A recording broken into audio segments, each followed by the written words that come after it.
శ్రీమాత్రే నమః.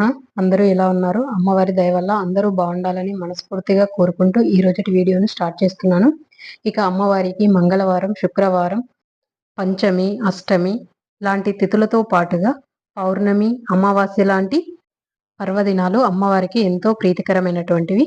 ఈ రోజులలో మనం అమ్మవారికి పూజ చేసినట్లయితే మనకున్నటువంటి కష్టాల నుంచి అమ్మవారు గట్టెక్కిస్తారనటంలో ఎలాంటి సందేహం లేదు. అలా మనం ఈ రోజటి పరిహారం గురించి చెప్పుకుందాము. ఇది నేను మీకు 3 రోజుల ముందుగానే ఎందుకు చెప్తున్నాను అంటే, ఇది అత్యంత శక్తివంతమైనటువంటి పరిహారం. ఈ పరిహారం చేసినట్లయితే మీకున్నటువంటి సమస్యలు, కోరికల నుంచి ఇది నాకు తీరలేదు అనే వాళ్ళు కూడా ఉండరు. ఆ పరిహారం చేయడానికంటే ముందు మనకు అమ్మవారిపై భక్తి, నమ్మకం ఉండాలి. ఖచ్చితంగా మనకున్నటువంటి సమస్య అది ఏదైనా, అంటే నాకు డబ్బు లేదు, నాకు డబ్బు ఇప్పుడు కావాలి అనుకునేటువంటి వాళ్ళు కానీ, లేదా నాకు ఉద్యోగం లేదు, నాకు ఉద్యోగం అత్యవసరం, నాకు మా పిల్లలకు పెళ్ళిళ్ళు అవుతలేవు, పెళ్ళిళ్ళు కావాలి, మంచి అబ్బాయి రావాలి, మంచి అమ్మాయి రావాలి, ఉద్యోగంలో ప్రమోషన్ రావాలి, మేము భూమి కొనుక్కోవాలి, ఇల్లు కొనుక్కోవాలి, అసలు అభివృద్ధి అనేదే లేదు అనేటువంటి వాళ్ళ కోసమే ఈ పరిహారం. ఈ పరిహారం చేసిన తర్వాత ఖచ్చితంగా మీకున్నటువంటిది ఏదైనా కోరిక ఖచ్చితంగా తీరుతుంది. అమ్మవారు తీర్చుతారు. అయితే అమ్మవారి పైన నమ్మకం ఉంచి ఈ పరిహారాన్ని మీరు చేయండి. ఇప్పుడు ఆ పరిహారం ఏంటిది అంటే, మనకి అమ్మవారి పరిహారం చేయడానికి కావాల్సింది అమ్మవారి ఫోటో ఉన్నట్లయితే ఫోటో, లేదా విగ్రహం ఉన్నట్లయితే విగ్రహం ముందు.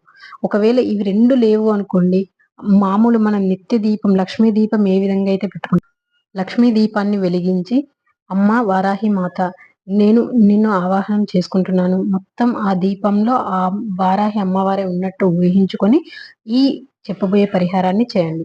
ఈ పరిహారం కోసం కావాల్సింది ఏంటి అంటే, నీలం కలర్ లో ఉండేటువంటి క్లాత్, బట్ట ఏదైతే ఉందో కొంచెం 4 మూలలు ఉండేటట్లు చూసుకోండి. కొన్ని ఆవాలు, తెల్ల ఆవాలు అని మనకి మార్కెట్ లో దొరుకుతాయి. ఆ తెల్ల ఆవాలు తెచ్చుకోండి. ఆ తెల్ల ఆవాలను ఆ నీలి కలర్, అంటే బ్లూ కలర్ లో ఉన్నటువంటి ఆ గుడ్డలో పోసి దాన్ని వత్తి ఆకారంలో చేయండి. కొంచెం అందులో పత్తి కాటన్ పెట్టి వత్తి ఆకారంలో చేసి ఆ గుడ్డలో కట్టండి. దాన్ని నెయ్యి పోసినటువంటి దీపం కానీ, లేదా ఇంట్లో నువ్వుల నూనె ఉన్నట్లయితే నువ్వుల నూనె పోసినటువంటి దీపంలో కానీ ఆ ఇప్పుడు చేసినటువంటి ఈ వత్తిని అందులో ఉంచి దీపం వెలిగించండి. తర్వాత అమ్మవారికి ఇష్టమైనటువంటి ఇప్పుడు చెప్పబోయేటువంటి ఈ స్తోత్రాన్ని 108 సార్లు పారాయణం చేయండి. ఆ స్తోత్రం ఏంటి అంటే, గిరిచక్ర రథారూఢ శత్రు సంహారకారిణి క్రియాశక్తి స్వరూపా చ దండనాథ మహోజ్వల.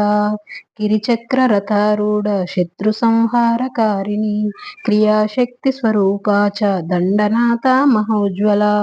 గిరిచక్ర రథారూఢ శత్రు సంహారకారిణి క్రియాశక్తి స్వరూపా చ దండనాథ మహోజ్వల. ఈ స్తోత్రం 108 సార్లు పారాయణం చేసి మీకున్నటువంటి సమస్య ఏది అయినా, ఇప్పుడు మనం చెప్పుకున్నాం కదా, అందులో ఏదైతే మీకు ఉందో అది మీకు నాకు అమ్మవారు తీర్చిర్రు అనేటట్టు అమ్మవారిని జపించుకుంటూ మీ సమస్యను అమ్మవారికి చెప్పండి. అమ్మవారికి ఇష్టమైనటువంటి శుక్రవారము, అష్టమి 2 ఒకే రోజు కలిసి రావటం ఎంతో అదృష్టం.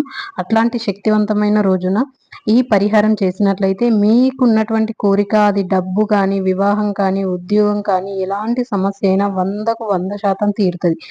ఆయా రోజు కనుక మీరు మిస్ చేసుకున్నట్లయితే ఇక మళ్ళీ మీకు ఇలాంటి కలిసి వచ్చేటువంటి రోజు చాలా అరుదుగా వస్తాయి. అందుకోసమే ఇది మరి 3 రోజుల ముందుగానే చెప్తున్నాను. తప్పకుండా ఆచరించి అమ్మవారిపై నమ్మకంతో చేయండి. ఈ పరిహారాన్ని ఉదయం 6 గంటల లోపు చేయండి. లేదు అంటే సాయంత్రం 6:30 తర్వాత 8 నుంచి 9 గంటల మధ్యలో భక్తితో ఈ పూజను ఆచరించండి. వీలైతే ఉపవాసం ఉండండి. ఒకవేళ మా వల్ల కాదు అనుకునే వాళ్ళు సాత్విక ఆహారం, పలహారం లాంటివి తీసుకొని ఈ పూజను చేయండి. ఖచ్చితంగా అమ్మవారిపై నమ్మకం, భక్తి శ్రద్ధలతో చేసినట్లయితే అమ్మవారు మీ సమస్యను ఇట్టే తీర్చుతారు. ఈ వీడియో మీకు నచ్చిందని అనుకుంటున్నాను ఫ్రెండ్స్. ఈ వీడియో నచ్చినట్లయితే ప్లీజ్ లైక్ చేసి కామెంట్ చేయండి. అదేవిధంగా కొత్తగా చూసే వాళ్ళు సబ్స్క్రైబ్ చేసుకోండి. జై వారాహి మాత అని కామెంట్ చేయండి.